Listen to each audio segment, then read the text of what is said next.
యావత్ తెలంగాణ ప్రజలకు, ధర్మపురి నియోజకవర్గ ప్రజలకు మీ అన్నగా, రాష్ట్ర మంత్రిగా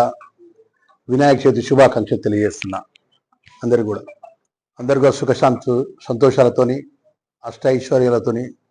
ఆ విఘ్నేశ్వర స్వామి చల్లగా చూడాలని, ఏదైతే గౌరవ ముఖ్యమంత్రి వర్యులు పెద్ద రేవంత్ రెడ్డి గారు కాంగ్రెస్ పార్టీ ప్రభుత్వం ఇది ఇచ్చిన తెలంగాణ ప్రజలకు ఇచ్చిన 6 గ్యారంటీ పథకాల లోపల 4 గ్యారంటీ పథకాలు అమలైనాయి. ఇంకా 2 గ్యారంటీ పథకాలు అనే విధంగా ఆ విఘ్నేశ్వర స్వామి, ఆ అమ్మవారు అందరూ కూడా ప్రభుత్వానికి, ముఖ్యమంత్రికి ఆశీర్వదించాలని కోరుకుంటూ, ఈ రాష్ట్ర మంత్రిగా ధర్మపురి నియోజకవర్గ ప్రజలు, తెలంగాణ ప్రజలందరూ కూడా సుఖ సంతోషాలతో ఉండాలని, ఆ విఘ్నేశ్వరుడు ఎవరు ఏ విజయం తలపెట్టినా కూడా అందరికీ కూడా విజయం చేకూర్చే విధంగా ఆ విఘ్నేశ్వర స్వామి ఆశీర్వదించాలని, అన్నదాతలను అదేవిధంగా అన్ని వర్గాల ప్రజలను కూడా చల్లగా చూడాలని స్వామివారిని మనస్ఫూర్తిగా కోరుకుంటూ